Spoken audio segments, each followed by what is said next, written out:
Ayan guys, magpakulo ng tubig at lagyan ng laurel. Ayan guys, kumulo na. Lagyan natin yung pork. Dahan-dahan, baka tayo matarsikan.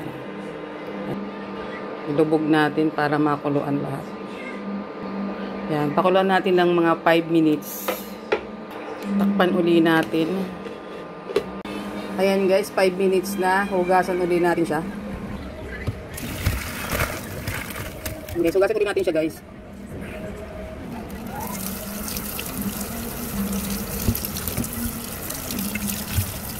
Tanggalin natin guys yung laurel.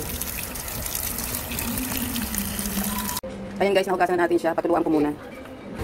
Ayan guys, magsasang ulit tayo ng kaldero. Isang kutsa natin dito yung pork. Ayan guys, ilagay na natin yung pork. Ayan guys, hindi ako sanay ng may mga takalang, kaya tatansya na lang natin. Lagyan ng patis. Okay.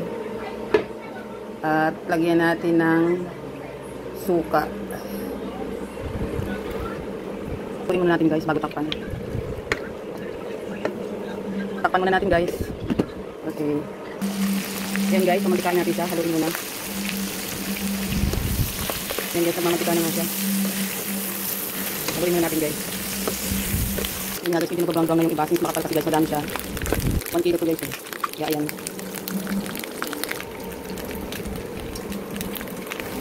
Ayan guys, haluin natin. Medyo brown na siya guys.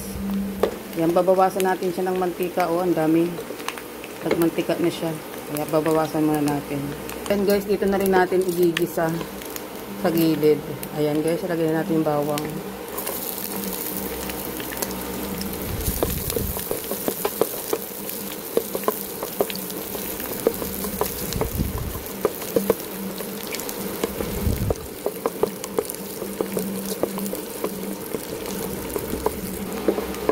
Ayan guys, medyo brown na yung okay na, nag-amoy na yung bawang.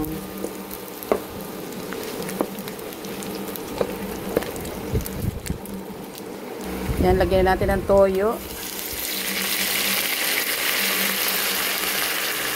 Lagyan natin yung paminta.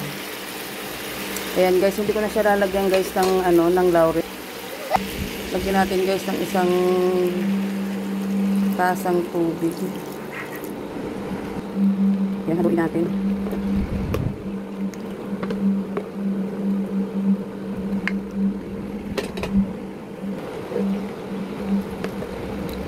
Yan, haluin muna natin guys.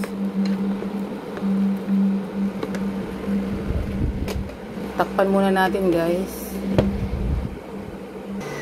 Yan nga guys, after 15 minutes.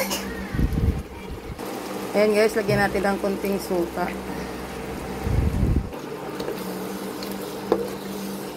Ayan guys, tuyo na siya.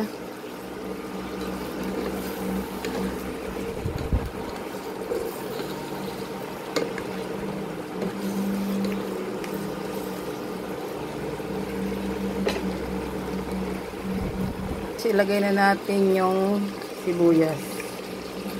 Ayan, panghuli natin. Ayan, okay na guys, malambot na yung laman niya.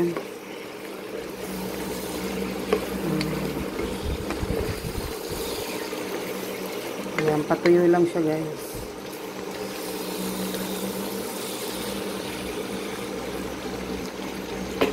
Okay guys, masarap na yan.